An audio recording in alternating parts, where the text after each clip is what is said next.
Pendekar Naga Giok bertemu Putri Anti. Nincu yang berada di dalam kamarnya tengah melatih kekuatan semesta yang dirasakannya di dalam darah murni sang ayah, yang kini mengalir di dalam pusat dantian yang ada di dalam tubuhnya, sehingga Nincu dapat melepas raganya.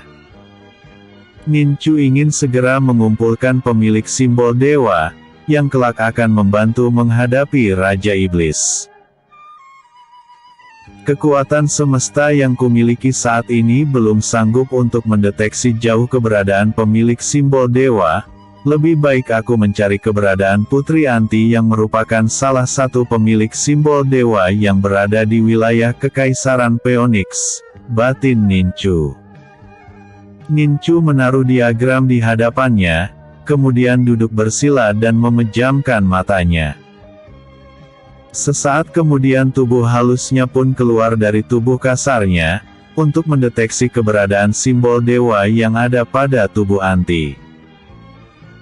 Tubuh halus Nincu terus mengikuti keberadaan aura yang keluar dari simbol dewa, dan pada akhirnya Nincu berada di sebuah gerbang yang merupakan sekte besar di Kekaisaran Phoenix. Setelah mengetahui tempat keberadaan Putri Anti, tubuh halus Nincu kembali pada tubuh kasarnya. Nincu kemudian membuka matanya, dan menyimpan kembali diagram yang berada di hadapannya. Dengan menggunakan teknik menembus dimensi, Nincu kini berada di depan gerbang sekte yang telah didatanginya sebelum ini. Kehadiran Nincu di depan gerbang di tengah malam, membuat para penjaga gerbang menjadi curiga, mereka pun langsung mengepung Nincu. "Siapa kau? Dan mengapa kau berada di depan gerbang sekte bulan merah malam-malam seperti ini?" Hardik pemimpin penjaga gerbang. "Aku ingin menemui ketua sekte, dan ku harap kalian bisa mengantarkanku ke sana," jawab Nincu. "Ketua sekte tengah beristirahat, dan ku harap kau segera pergi dari tempat ini," ucap pemimpin penjaga.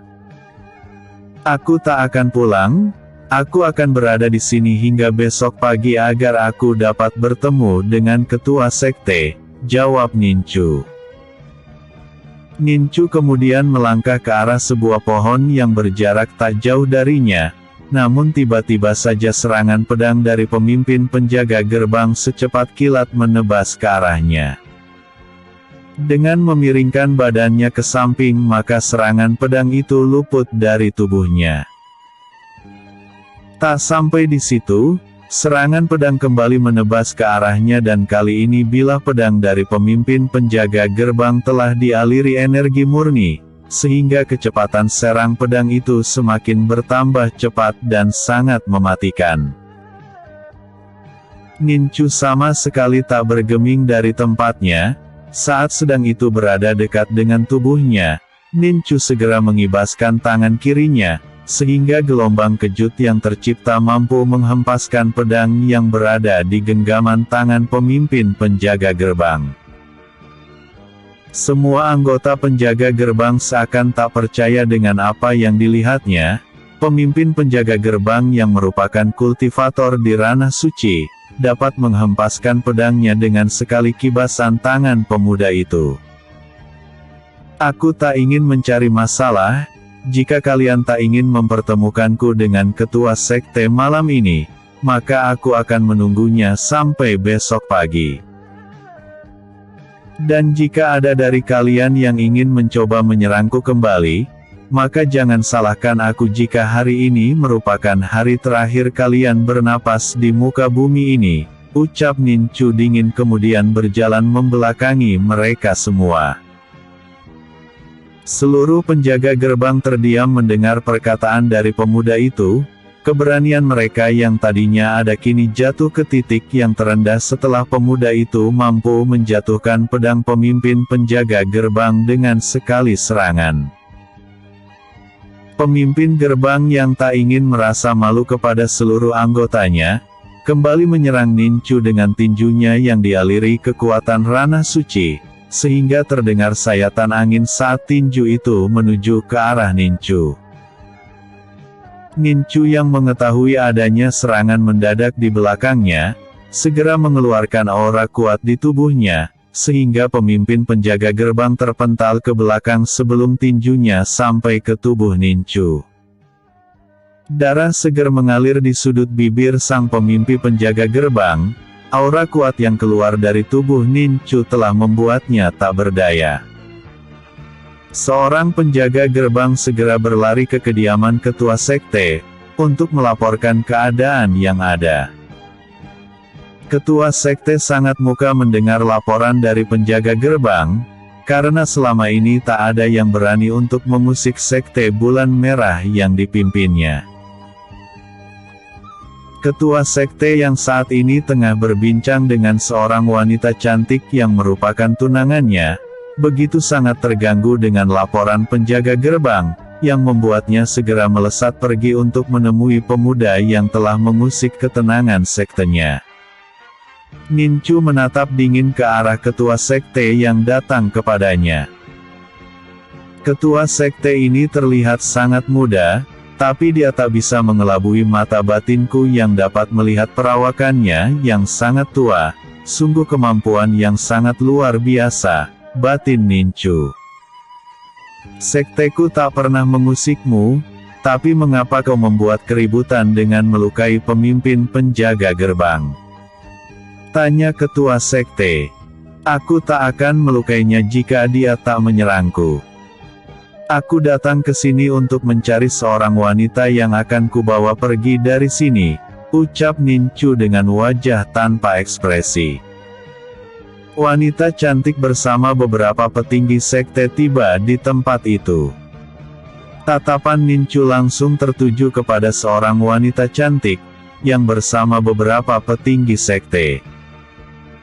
Tubuh wanita cantik itu bergetar saat melihat Nincu, dia seakan tak percaya jika pemuda yang dicarinya selama ini kini berada di hadapannya. Kak Nincu.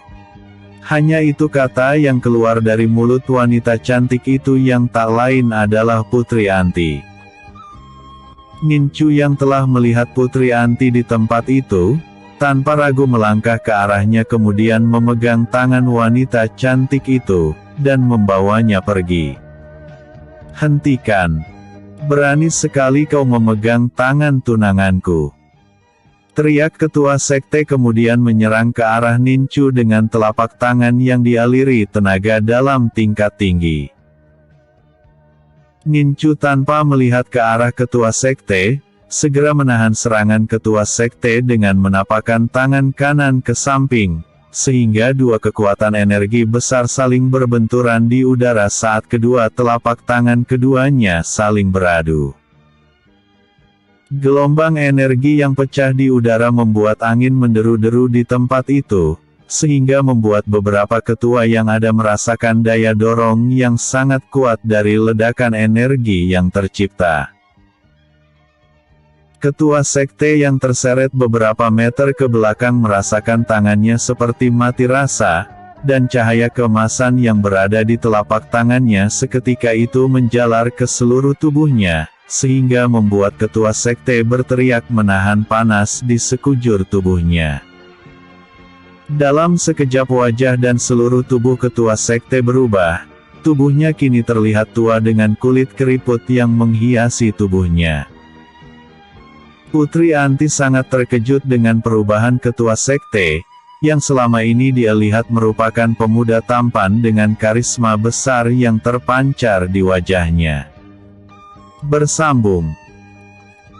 Episode sebelumnya. Perjodohan. Episode berikutnya. Menaklukkan sekte Bulan Merah.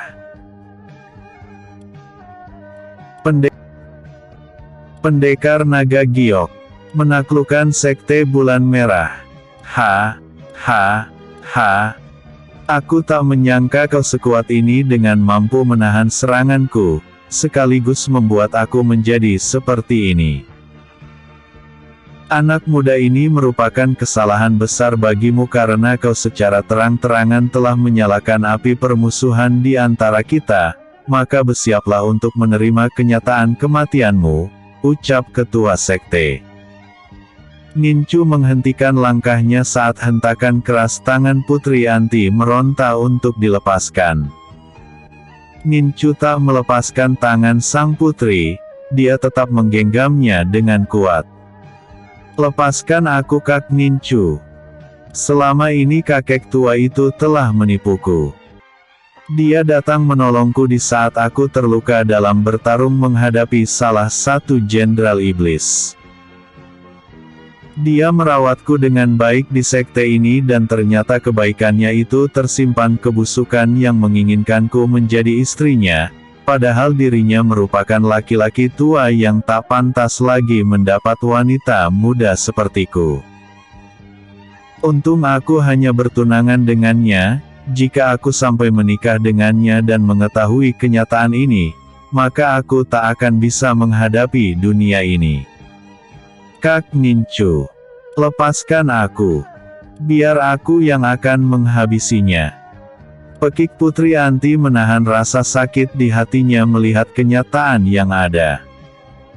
Nincu menarik sang putri ke dalam pelukannya untuk menenangkannya, lantas dia pun berkata, "Biar aku yang akan menyelesaikan semua ini, lebih kau beristirahat." Ucap Nincu kemudian menghentakkan tangannya ke pundak Putri Anti, yang membuat sang putri seketika itu terkulai tak sadarkan diri. Nincu melesat cepat ke sebuah pohon dan menaruh tubuh Putri Anti di sana, kemudian menutup tubuhnya dengan gelembung segel, setelah itu melesat kembali ke hadapan ketua sekte.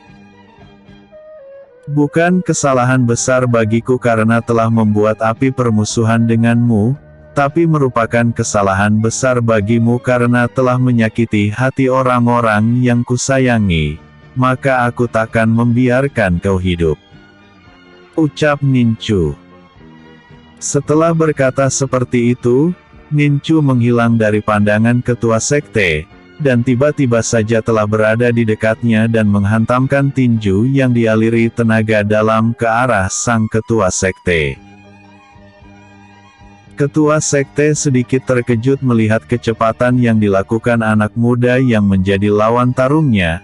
Seketika itu dia pun melakukan sedikit gerakan yang membuat tubuhnya seketika itu bergeser dengan cepat, sehingga pukulan yang dilesakkan Nincu hanya menghantam ruang yang kosong.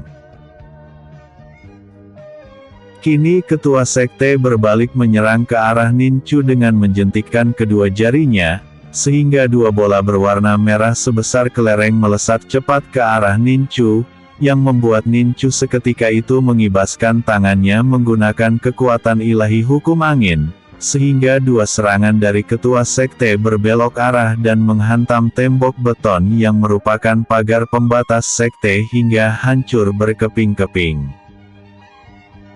Para tetua sekte yang ada di tempat itu seketika bereaksi. Mereka yang tak ingin ketua sekte bertarung sendiri menghadapi anak muda yang memiliki kemampuan hebat, seketika itu membentuk bersama-sama membentuk formasi pedang bulan merah. Pedang perak di tangan ketujuh tetua sekte, tiba-tiba saja mengeluarkan aura merah yang sangat menindas. Tak lama kemudian ketujuh tetua sekte bergerak bersamaan menyerang ke arah Nincu. Nincu menghentakkan kaki kanannya ke tanah, yang membuat lingkaran gelombang kejut yang sangat kuat, yang membuat formasi yang dilakukan para petinggi sekte goyah akibat serangan lingkaran gelombang kejut yang dilakukan oleh Nincu. Nincu segera menggabungkan tiga inti api di telapak tangan kanannya, sehingga membentuk sebuah teratai hitam yang mengeluarkan kobaran api hitam menyala. Teratai giok hitam itu dilemparkan ke arah tujuh petinggi sekte yang membuat mereka semua terhempas jauh ke belakang, dengan tubuh yang kini berselimutkan kobaran api hitam, yang sedikit demi sedikit telah mengikis tubuh mereka. Ketua sekte yang melihat hal itu, segera mengeluarkan kekuatan sejatinya, yang membuat tubuhnya seketika itu berubah menjadi seekor gorila raksasa yang memiliki mata merah menyala.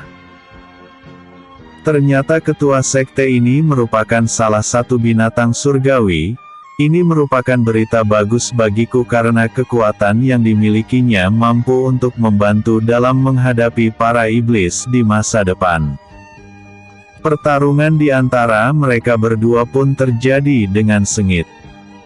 Bukanlah hal mudah bagi Nincu dalam menghadapi seekor binatang surgawi yang telah dapat merubah diri menjadi seorang manusia. Serangan-serangan yang dilakukan gorila raksasa itu begitu sangat kuat menerpa tubuhnya, hingga membuat Nincu harus berkelit ke sana dan kemari untuk menghindari serangan-serangan itu.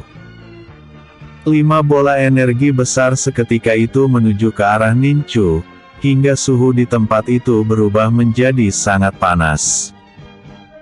Nincu menghantamkan teratai giok ke arah 5 bola energi, sehingga ledakan yang terjadi menggetarkan area di sekitar tempat itu. Tubuh gorila raksasa terhempas jauh ke belakang dengan keras. Melihat hal itu Nincu langsung memburunya dan menghantamkan teratai giok ke tubuh gorila raksasa yang tergeletak di tanah. Dentuman energi tiba-tiba terdengar di dalam tubuh gorila merah raksasa, hingga membuatnya terpuruk karena seluruh energi di dalam tubuhnya bergejolak hebat. Nincu mengambang di udara dengan kedua tangannya di belang tubuhnya. Dia sengaja tak menghancurkan lautan energi di dalam tubuh gorila raksasa, agar sang gorila raksasa takluk kepadanya. Gorila raksasa bangkit dan berlutut di hadapan Nincu, sambil menahan sakit di tubuhnya akibat energi yang semakin lama semakin bergejolak dan akan meledak. Aku mengaku kalah. Dan aku minta kau membebaskanku dari kekuatan besarmu yang ada di dalam tubuhku, ucap gorila raksasa itu. Aku akan membebaskanmu, asalkan kau mau melakukan kontrak darah denganku, jawab Nincu. Kontrak darah katamu. Aku tak akan pernah mau menjadi budakmu, lebih baik aku mati daripada aku terkekang dan menjadi budakmu. Bentak gorila raksasa itu. Baiklah. Kau telah melakukan pilihan daripada melakukan kontrak darah denganku, maka dengan sangat menyesal aku akan melenyapkanmu, ucap Nincu.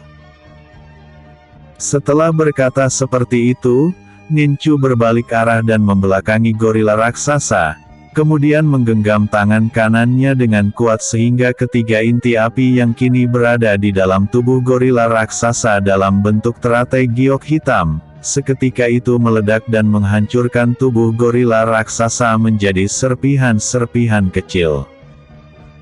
Tampak inti roh jiwa berwarna merah sang gorila tergeletak di tanah, yang membuat Nincu langsung meraihnya. Ini sangat berguna bagi Tensi dalam meningkatkan kekuatannya.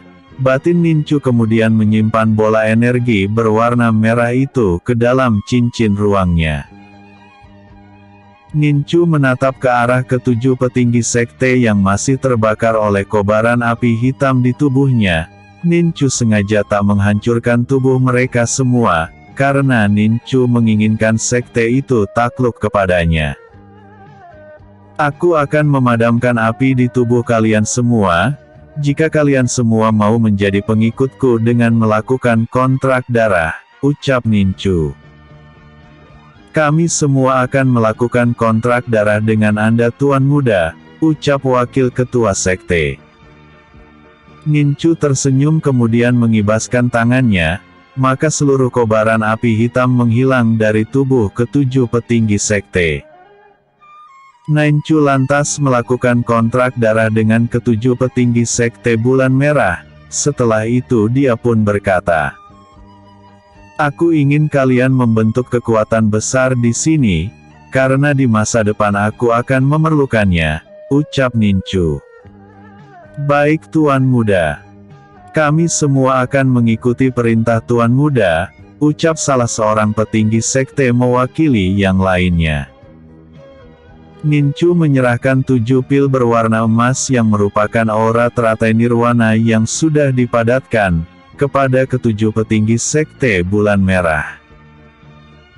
Kalian telanlah pil ini maka luka-luka yang ada di tubuh kalian akan pulih seperti sedia kala, dan juga akan meningkatkan kekuatan kalian berkali-kali lipat dari sebelumnya, ucap Ninchu. Terima kasih Tuan Muda, ucap mereka serempak. Setelah menyelesaikan urusan dengan Sekte Bulan Merah, Ninchu membawa Putri Anti ke Istana Phoenix. Bersambung. Episode sebelumnya, bertemu Putri Anti. Episode berikutnya, saling memiliki. Saling memiliki. Ninchu membiarkan Putri Anti terbaring di kamarnya. Dia merasa iba kepada sang putri, karena dirinya lah sang putri meninggalkan kemewahan istana, demi mencarinya untuk satu permintaan maaf. Ninchu memandang wajah polos sang putri saat tertidur. Memang harus diakui oleh Ninchu, jika wanita yang terbaring di atas tempat tidurnya masih memberi warna di hatinya. Tak lama kemudian ketukan pintu terdengar dari luar kamar. Ninchu melangkahkan kakinya membuka pintu, dan tampak olehnya Putri Violin tengah berdiri di sana dan menatapnya dengan tajam. Siapa dia? Wanita yang berada di pembaringan itu, ucap Putri Violin dengan penekanan di perkataannya. Apakah aku harus menjawab pertanyaanmu? Ucap Ninchu. Putri Violin mengibaskan tangannya kemudian melangkah membelakangi Ninchu sambil berkata, aku tak peduli dengan siapa kau bersama, yang aku inginkan pernikahan kita tak pernah terjadi, karena aku tahu kau maksud dan tujuanmu menikahiku. Aku akan berusaha untuk membatalkan perjodohan kita sehingga kau takkan pernah diangkat sebagai putra mahkota setelah menikahiku. Aku akan menghilangkan semua mimpimu dan segala ambisimu terhadap kekaisaran ini, ucap Putri Violin. Sudah cukup bicaramu. Lebih baik kau tanyakan sendiri kepada ayahmu, mengapa dia menginginkan aku menjadi calon suamimu. Jika kau ingin berupaya menggagalkan pernikahan ini maka itu merupakan berita baik bagiku, karena aku tak ingin menyia-nyiakan hidup dan waktuku bersamamu di masa depan, jawab Ninchu dengan senyuman yang sulit diartikan. Kau... Aku tak menyangka ada manusia selicik kau di muka bumi ini. Kau halalkan segala cara untuk mencapai cita-citamu yang kotor itu. Ingat Ninchu. Tahta kekaisaran takkan pernah jadi milikmu. Ucap Putri Violin dengan bibir bergetar. Kau terlalu berprasangka buruk kepadaku. Sebenarnya aku tak ingin menikahimu apalagi menginginkan untuk menjadi kaisar di negeri ini. Jika aku mau takkan sulit bagiku untuk menjadi kaisar di negeri ini. Tapi karena menghargai apapun yang telah dilakukan oleh pendahulu kaisar sebelumnya kepada negeri ini, maka aku menginginkan kekaisaran ini tetap berada di garis keturunan kaisar pendahulu, dari darah keturunan Kaisar Feng Yu, jawab Ninchu. Itu hanya terucap di mulutmu saja, tapi aku tahu hatimu berkata lain. Kau sengaja memperdaya ayahku, hingga perjodohan ini terjadi, dan aku tahu tujuanmu cuma satu tahta kekaisaran ini, ucap Putri Violin. Kau telah menyinggung dan meremehkanku Putri, maka akan kuperlihatkan kepadamu bagaimana aku akan memenangkan turnamen itu dengan mudah, agar syarat perjodohan untuk menikahimu berada di tanganku, sehingga di malam pertama kita, aku akan bebas melakukan hal buruk kepadamu tanpa harus dicegah oleh siapapun, karena kau saat itu telah berada di dalam kekuasaanku, jawab Ninchu dengan tatapan dingin ke arah Putri Violin. Apa yang dikatakan Ninchu membuat sang putri bergidik ngeri mendengarnya. Dia pun lantas mundur beberapa langkah ke belakang untuk menghindari tatapan dingin Ninchu ke arahnya. Melihat Putri Violin terpancing dengan perkataannya, membuat Nincu semakin bertambah kuat menyerang Putri Violin dengan perkataannya. Saat ini kau bisa bangga dengan kecantikan yang kau miliki, dan juga kekuasaan ayahmu sebagai kaisar, tapi sayang kau tak ada artinya di mataku. Setelah pernikahan kita terjadi maka di saat itu derajat, martabat dan kehormatan yang kau agung-agungkan akan menjadi sirna. Yang ada kau akan menjadi budak yang harus melayaniku sepanjang waktu sesuai keinginanku, tambah Nincu yang berusaha menakut-nakuti sang putri, agar perjodohan yang terjadi segera digagalkannya. Nincu, aku telah mendengar semua yang kau katakan, kau telah berani terang-terangan menghina putriku dan juga menghina keluarga kaisar, kau selayaknya dihukum mati dengan perkataan itu. Ucap permaisuri yang tiba-tiba saja muncul di tempat itu. Sementara itu Putri Anti yang telah sadar dari pingsannya, mendengar adanya suara pertengkaran di depan kamar, dia pun lantas menuju ke sana dan melihat Nincu tengah bertengkar dengan dua orang wanita. Nincu yang melihat adanya Putri Anti di tempat itu, segera datang dan merangkul pinggang sang putri lantas dia pun berkata, "Kalian pergilah dari sini.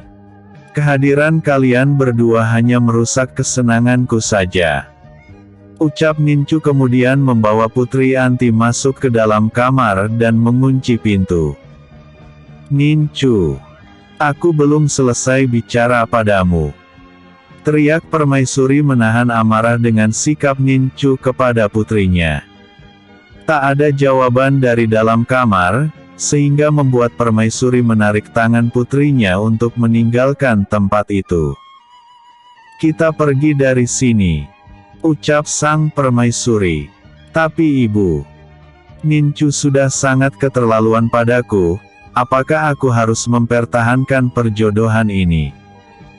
Ibu, aku tak ingin setelah aku menikah dengannya aku hanya akan menjadi budak baginya, lebih baik aku mati saja," jawab Putri Violin dengan amarah yang tertahan. "Sudahlah putri. Percuma kita membahasnya di sini, lebih baik kita bertemu dengan ayahmu, kita akan mengadukan apa yang telah dilakukan calon suamimu itu. Selain meremehkan keluarga kaisar, dia juga telah membawa wanita lain masuk ke kamarnya," ucap permaisuri kemudian membawa Putri Violin untuk meninggalkan tempat itu. Di dalam kamar terjadi perbincangan antara Nincu dan Putri Anti. "Maafkan aku karena melibatkanmu dalam masalah ini," ucap Nincu. "Dapatkah aku mengetahui apa yang sebenarnya telah terjadi?" tanya Putri Anti. Nincu kemudian menceritakan semua yang terjadi, mengenai perjodohannya dengan Putri Violin yang merupakan putri satu-satunya Kaisar Phoenix.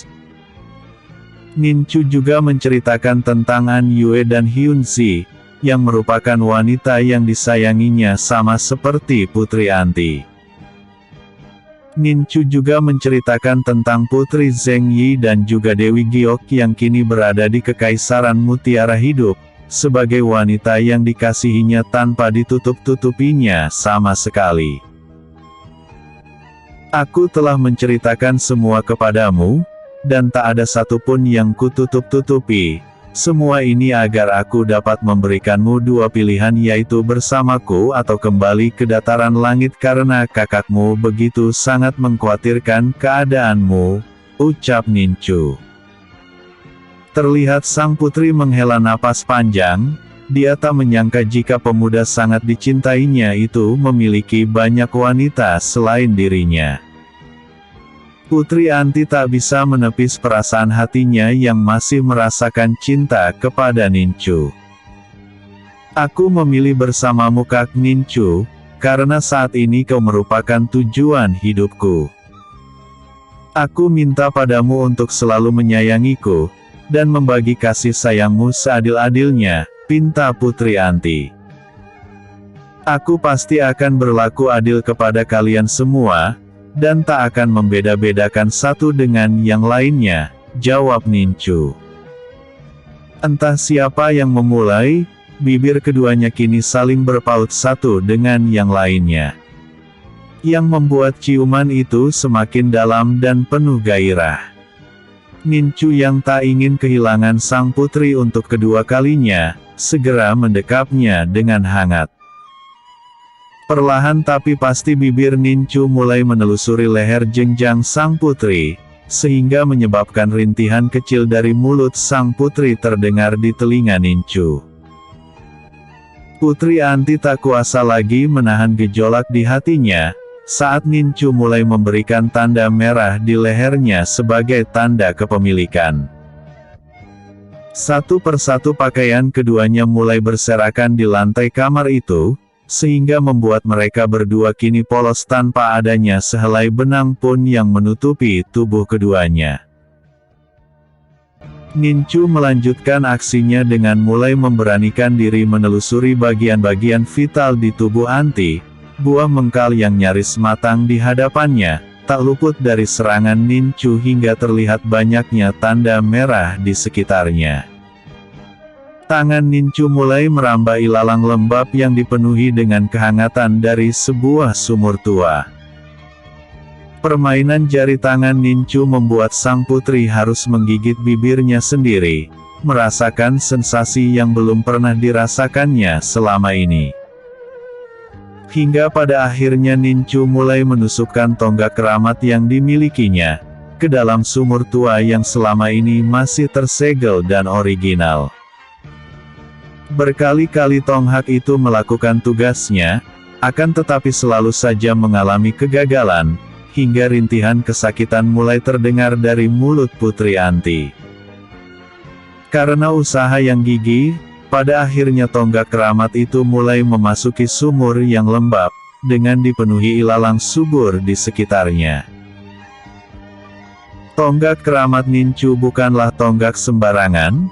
Pertengahan jalan telah membuat Putri Anti merasakan kesakitan yang teramat sangat, namun jeritan kecil sang putri tak dipedulikan oleh Nincu, hingga tonggak itu menancap dengan sangat dalam sampai batasannya. Putri Anti mulai meneteskan air matanya saat Nincu mulai memacu kudanya secara berirama. Lama-kelamaan Putri Anti mulai terbiasa dan mulai menikmati berkuda bersama Nincu mendaki puncak tertinggi Gunung Surgawi. Sakit dan perih yang dirasakannya kini telah sirna berganti dengan kehangatan sinar mentari. Hingga beberapa waktu berlalu, Nincu semakin memacu kudanya dengan sangat cepat, saat melihat puncak Gunung Surgawi yang telah berada di depan mata. Dan pada akhirnya teriakan keduanya mengakhiri pendakian panjang, dan sangat melelahkan yang mereka inginkan bersama. Nincu tergeletak di sisi Putri Anti, dengan peluh yang membasahi sekujur tubuhnya. Keduanya terlihat sangat kelelahan setelah melakukan perjalanan panjang itu. "Maafkan aku sayang," ucap Nincu. "Apa yang harus aku maafkan? Sementara aku pun menginginkannya," jawab Putri Anti. Tak beberapa saat lamanya, canda dan tawa menghiasi ruangan kamar itu, hingga mereka pun kembali mengulang kisah cinta di malam itu untuk kedua kalinya. Kali ini durasi pendakian yang mereka lakukan begitu sangat lama, sehingga membuat Putri Anti begitu sangat kewalahan dalam pendakiannya kali ini. Kembali erangan Nincu mengakhiri perjalanan panjang yang mereka lakukan bersama. Kali ini Nincu benar-benar tak berdaya, tergeletak dengan senyum kepuasan yang melekat di bibirnya. Putri Anti telah selesai membersihkan dirinya. Dia pun memakai pakaian terbaik yang dimilikinya yang berada di dalam cincin penyimpanannya. Tatapan Putri Anti tertuju ke arah lengan kiri yang biasanya terdapat tanda merah sebesar kacang hijau yang melekat di sana, tapi kali ini tanda itu benar-benar menghilang dari permukaan kulitnya, yang menandakan jika sesuatu yang paling dijaga dan paling berharga yang dimilikinya, telah hilang bersama kebahagiaan semalam. Setelah sedikit merias wajahnya, terlihat Putri Anti begitu sangat cantik jelita, yang kecantikannya laksana dewi yang turun dari nirwana. Wajar saja jika Putri Anti secantik itu, karena darah yang mengalir di tubuhnya merupakan darah bangsawan seorang elf. Putri Anti menatap kekasihnya dari dekat, sehingga hembusan nafasnya dapat dirasakan oleh Nincu, yang membuat pemuda itu langsung terbangun dari tidurnya. Nincu tersenyum ke arah sang putri, kemudian dia pun berkata, "Kebahagiaan di dalam hidup saat terbangun di pagi hari, saat melihat wajah cantik berada di hadapanku seperti ini," ucap Nincu. "Kau tak usah menggodaku, lebih baik kau segera mandi dan membersihkan dirimu, karena saat ini aku sudah sangat lapar dan aku tak tahu kemana aku harus mencarinya," ucap Putri Anti. "Tunggulah, aku akan membersihkan diriku terlebih dahulu," jawab Nincu kemudian pergi untuk membersihkan diri. Setelah sarapan, Nincu mengajak Putri Anti keluar dari istana, untuk pergi ke serikat dagang menemui An Yue dan Hyun Si. Putri Anti tak menolaknya, biar bagaimanapun kedua wanita itu pasti akan menjadi orang terdekatnya dalam mendampingi Nincu di masa depan. Setelah keluar dari istana, Nincu bersama Putri Anti yang tengah menaiki kuda, dicegat oleh 5 kultivator bertopeng. Ranah dewa tak terbatas. Batin Nincu. Kelima kultivator bertopeng itu langsung menyerang ke arah Nincu dan Putri Anti, secara bersamaan. Nincu yang mengkhawatirkan keselamatan sang putri, segera mendekatinya agar dapat melindungi Putri Anti dari kelima kultivator penyerang. Pertarungan pun tak terhindarkan.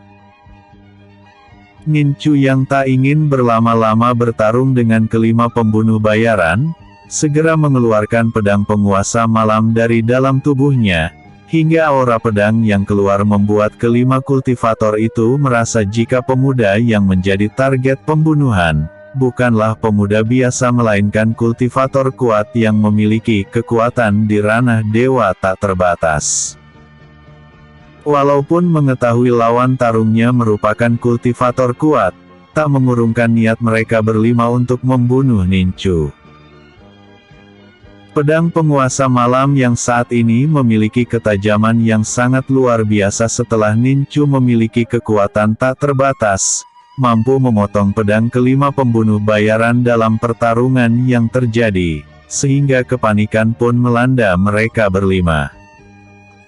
Belum sempat mereka berlima mencari cara untuk membunuh Nincu, tiba-tiba saja pemuda yang menjadi target pembunuhan menghilang dari tempatnya berada. Zelap, zelap. 4 dari 5 pembunuh bayaran yang menyerang, telah terkapar di tanah dengan kepala yang terpisah dari tubuhnya. Rasa ketakutan menyelimuti pembunuh bayaran yang tersisa, yang mengetahui jika target pembunuhan merupakan monster pembunuh yang sangat kejam, sehingga kekuatan ranah dewa tak terbatas yang dimilikinya sama sekali tak berarti apa-apa di hadapannya. Flashback. Nincu yang ingin mencoba kekuatan dari teknik menembus dimensi, segera menggunakan teknik itu dalam pertarungannya melawan pembunuh bayaran yang ada di hadapannya. Teknik dimensi yang digunakannya benar-benar sangat luar biasa, sehingga kehadirannya di dekat para pembunuh bayaran sama sekali tak terdeteksi, sehingga Nincu dapat dengan mudah memenggal kepala mereka. Katakan padaku siapa yang menyuruhmu. Jika kau tak mengatakannya maka jangan salahkan aku jika kau pun bernasib sama seperti mereka, ucap Nincu. Aku akan mengatakannya kepadamu Tuan Muda, asalkan kau tak membunuhku, ucap pembunuh bayaran itu. Katakanlah, ucap Nincu sambil mengacungkan pedangnya ke arah pembunuh bayaran yang sangat ketakutan di hadapannya. Permaisuri, ucap pembunuh bayaran itu. Nincu tersenyum sesaat, tak lama kemudian pedang penguasa malam melesat cepat dan menebas putus leher pembunuh bayaran itu. Aku tak pernah berjanji untuk tak membunuhmu, ucap Nincu kemudian menyimpan kembali pedang penguasa malam ke dalam tubuhnya. Bersambung. Episode sebelumnya. Menaklukkan Sekte Bulan Merah. Episode berikutnya. Turnamen bela diri. Pendekar Naga Giok. Turnamen bela diri. Nincu dan Putri Anti melanjutkan perjalanan menuju ke Serikat Dagang. Kali ini Nincu secara terang-terangan datang ke Serikat Dagang tanpa menyembunyikan lagi identitasnya sebagai pemilik utama Serikat Dagang. Ketua Yuan yang merupakan Direktur Serikat Dagang, menyambut kedatangan Nincu dengan rasa hormat. Direktur Yuan begitu sangat hormat kepada Nincu yang membuat para manajer yang berada di dalam Serikat Dagang menjadi sangat heran. Tak seperti biasanya sang direktur bersikap seperti itu dengan seorang anak muda. Mengapa Tuan Muda tak mengabarkan kedatangan Tuan Muda ke tempat ini, sehingga kami semua bisa menyambut Tuan Muda, ucap Direktur Yuan. Aku tak ingin keramaian terjadi di tempat ini dengan penyambutan kalian semua. Aku lebih menikmati datang ke Serikat Dagang seperti ini, jawab Nincu. Setelah berbincang-bincang sesaat dengan Direktur Serikat Dagang, Nincu pada akhirnya meminta untuk bertemu dengan Hyunsi. Dengan diantar Direktur Yuan, Nincu pada akhirnya berada di depan pintu kamar kerja Hyunsi. Aku ingin kau meninggalkan kami di sini karena ada hal penting dan sangat pribadi yang ingin ku bicarakan dengan Hyunsi, ucap Nincu. Baik Tuan Muda, jawab Direktur Yuan kemudian meninggalkan tempat itu. Setelah perginya Direktur Serikat Dagang, membuat Nincu langsung mengetuk pintu kamar kerja Hyunsi. Suara ketukan itu membuat Hyunsi dan An Yue yang berada di dalam ruangan itu mengalihkan pandangannya ke arah pintu. Kak Hyunsi, biar aku saja yang membuka pintu, ucap An Yue dengan anggukan kepala Hyunsi. An Yue begitu sangat senang melihat Nincu telah berdiri di depan pintu, akan tetapi raut wajahnya seketika berubah setelah melihat wanita cantik yang berada di dekatnya, hingga kecanggungan pun menghiasi pertemuan itu. Putri. Hanya kata itu yang keluar dari mulut An Yue. Putri Anti tersenyum yang membuat An Yue sedikit lega melihat senyuman di wajah sang putri. Hyunsi datang menemui Nincu dan Putri Anti, kemudian dengan kedewasaannya menjabat tangan Putri Anti, dan mempersilahkannya duduk.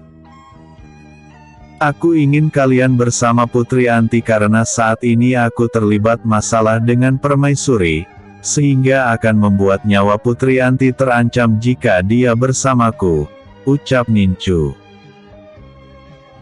Kau jangan khawatirkan hal itu, Putri Anti merupakan wanita yang dekat denganmu, berarti dia juga merupakan saudara kami berdua. Kami akan bersamanya di sini untuk menunggu Kak Nincu menjemput kami, setelah apa yang menjadi rencana Kak Nincu telah tercapai, jawab Hyunsi. Putri Anti tak menyangka jika kedua wanita yang juga merupakan wanita yang dekat dengan Nincu, dapat menerima kehadirannya sebagai wanita yang akan mendampingi Nincu di masa depan.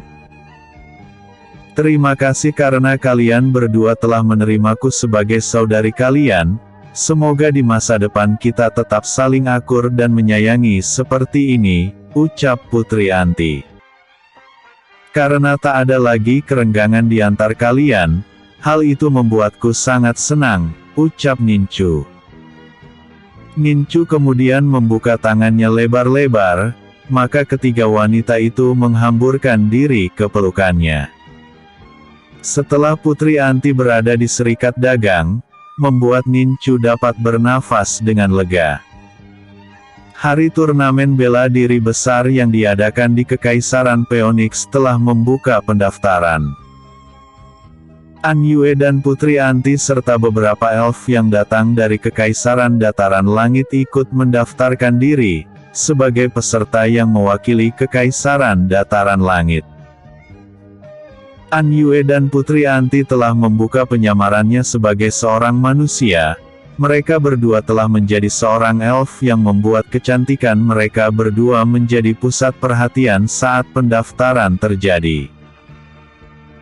Hyun Micha, Wang Tianyang, Dewi Giok, Zurui serta beberapa murid utama dari Akademi Bulan Suci ikut berpartisipasi dalam turnamen besar itu mewakili Kekaisaran Mutiara Hidup. Yihan, Fang Yi, Putri Zheng Yi, Putri Yuan Hua, dan beberapa kultivator kuat yang dimiliki Kekaisaran Cahaya Naga ikut dalam turnamen besar itu. Dari Kekaisaran Binatang Buas, Erlang Wang, dan beberapa kultivator kuat yang dimiliki Istana Awan, yang bergabung dengan beberapa kekuatan besar yang dimiliki itu para iblis, juga ikut andil dalam turnamen besar yang diadakan. Sementara dari Kekaisaran Phoenix yang ikut andil dalam pertarungan itu adalah Nincu, Tensi, dan Virgion. Kekaisaran Phoenix hanya menurunkan 3 kultivator kuatnya, yang membuat seluruh penduduk Kekaisaran sangat heran kepada Kaisar Feng Liusan, yang hanya menurunkan 3 kultivator kuat dalam turnamen besar itu, sementara di Kekaisaran Phoenix sendiri banyak memiliki kultivator kuat dari berbagai sekte besar yang bermukim di sana.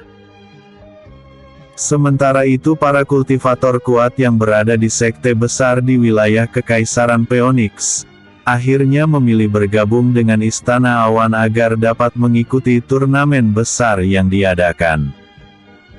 Hari pertama turnamen, Nincu akan menghadapi Wang Tianyang dari Kekaisaran Mutiara Hidup. Wang Tianyang yang telah mempunyai rasa kebencian sedari dulu terhadap Nincu, ingin membuktikan diri dengan membunuh Nincu di atas arena pertarungan.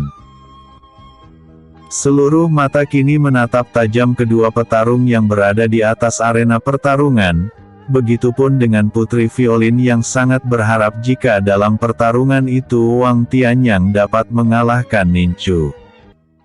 Setelah segel pembatas terpasang, maka pertarungan pun dinyatakan dimulai. Nincu, akhirnya kita bertemu di dalam arena pertarungan ini.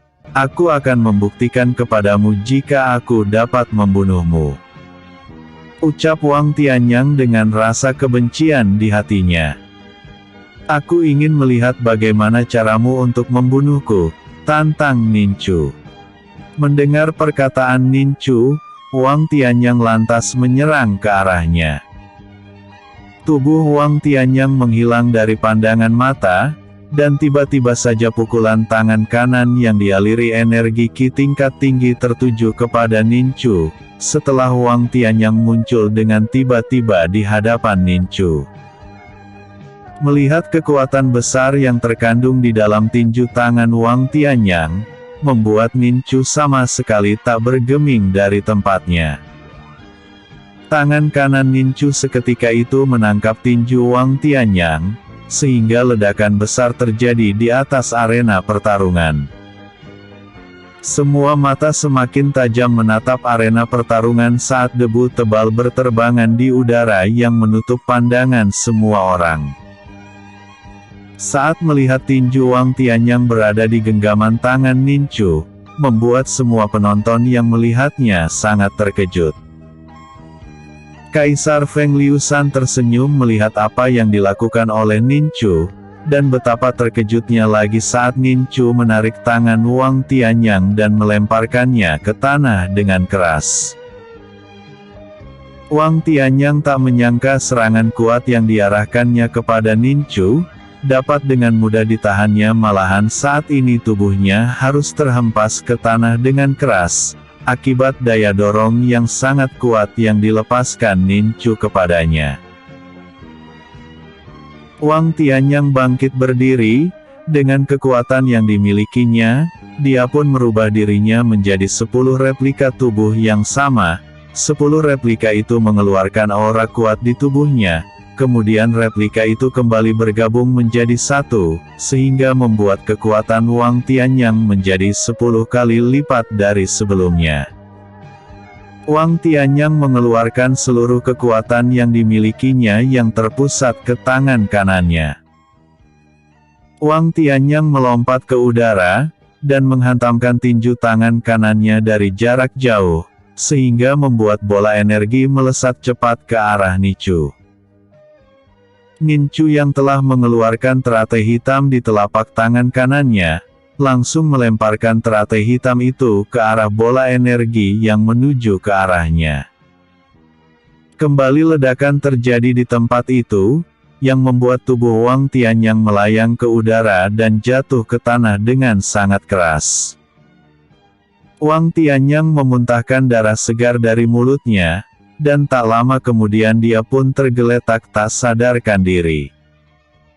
Nincu mengibaskan debu yang melekat di pakaiannya, dan menatap tajam ke arah putri violin.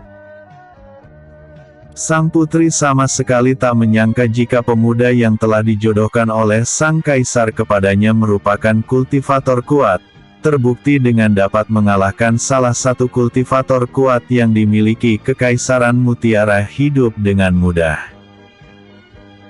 Semua yang menonton pertarungan itu, begitu sangat takjub dengan kemampuan kultivator yang dimiliki Kekaisaran Phoenix, sehingga mereka berpendapat jika dialah yang akan menjadi juara dalam turnamen besar yang diadakan.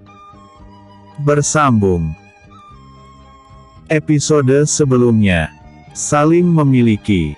Episode berikutnya, turnamen beladiri 1. Naga Giok. Turnamen beladiri 1. Setelah pertarungannya, Nincu mengambil posisi jauh dari kerumunan penonton yang menyaksikan pertarungan. Wanita yang sangat cantik kini berada di atas arena pertarungan, yang akan bertarung menghadapi kultivator sekte kabut hitam dari Kekaisaran Binatang Buas.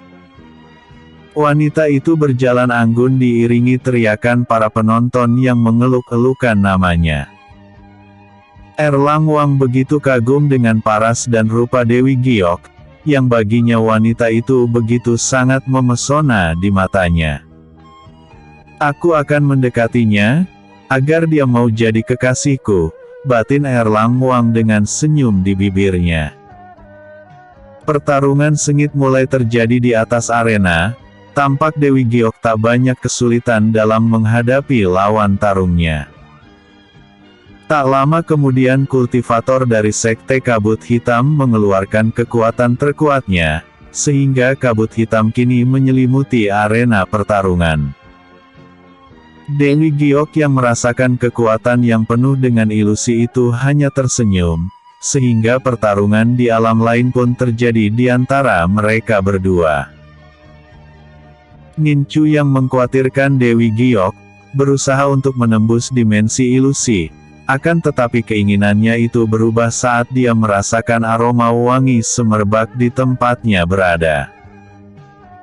Dalam diamnya Nincu mengaktifkan dua simbol di tubuhnya, untuk membentuk perisai diri agar dapat mengantisipasi serangan mendadak dari sosok yang kini berada di dekatnya.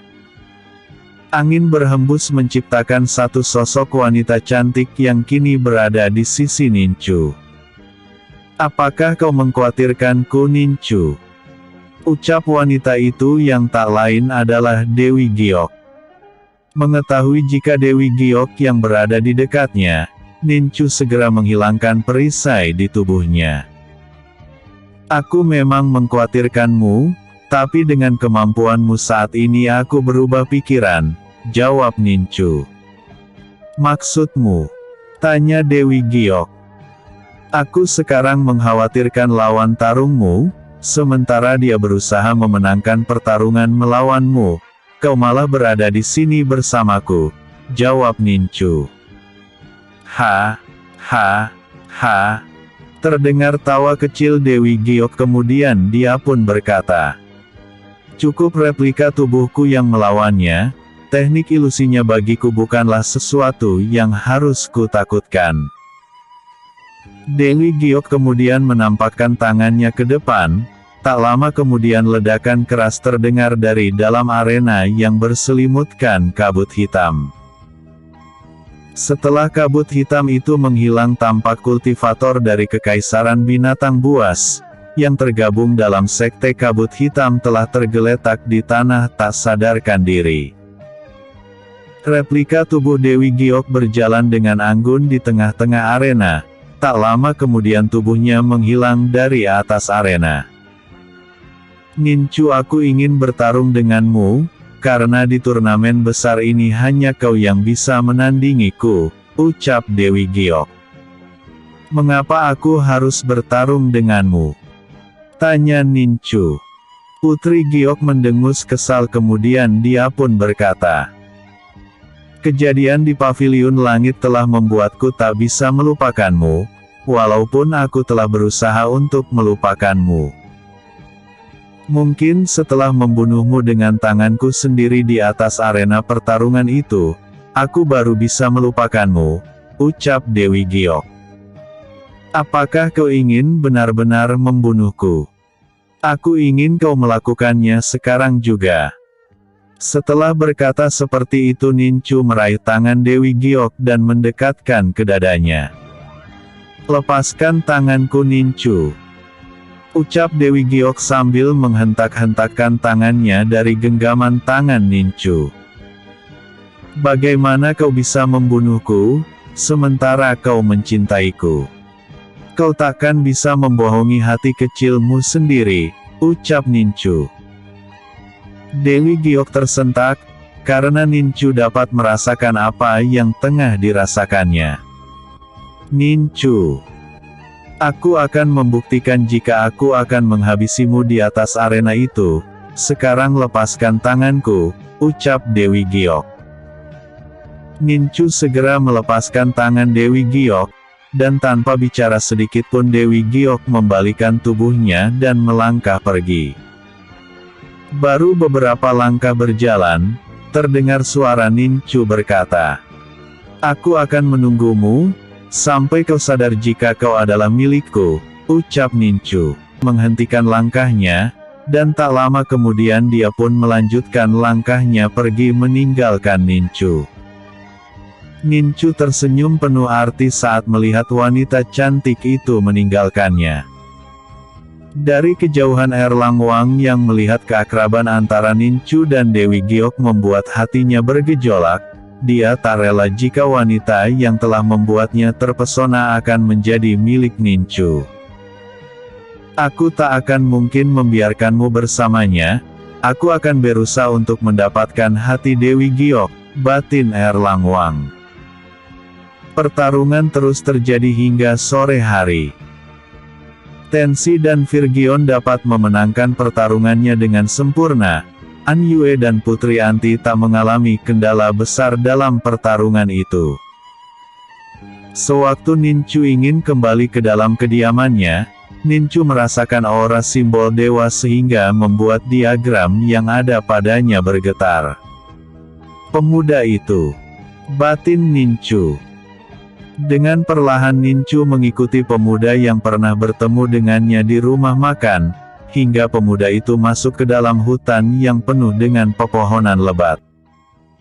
Ninchu mengernyitkan dahinya ketika melihat pemuda itu telah menghilang dari pandangan matanya. Tempat ini terpasang segel pelindung yang sangat kuat sehingga dapat menutupi pandangan mataku. Sepertinya pemuda itu telah tahu jika aku mengikutinya, batin Ninchu. Ninchu kini secara terang-terangan berjalan menyusuri hutan, berharap jika pemuda itu muncul dan menyerangnya. Apa yang dipikirkan oleh Ninchu benar-benar terjadi, Nincu kini terperangkap di dalam sebuah segel hingga membuatnya tak bisa bergerak. Ratusan anak muda seketika itu mengelilingi Nincu dengan pedang terhunus di tangan mereka. Tampak pemuda yang diikutinya tengah berdiri di hadapan Nincu. Bukankah kau merupakan kultivator dari Kekaisaran Phoenix yang memenangkan pertarungan? Mengapa kau mengikutiku? Tanya pemuda itu.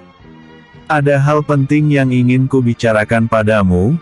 Aku minta padamu untuk meluangkan waktu dan tak menahanku seperti ini, jawab Nincu. Tuan Muda Yo, jangan dengarkan dia. Aku yakin dia merupakan mata-mata dari Raja Iblis. Ucapkan laki-laki parubaya yang berada di kerumunan para pemuda. Nincu segera mencerna keadaan yang ada, kemudian dia pun berkata, aku tak berada di pihak Raja Iblis, kalian mau percaya atau tidak itulah kenyataannya, ucap Nincu.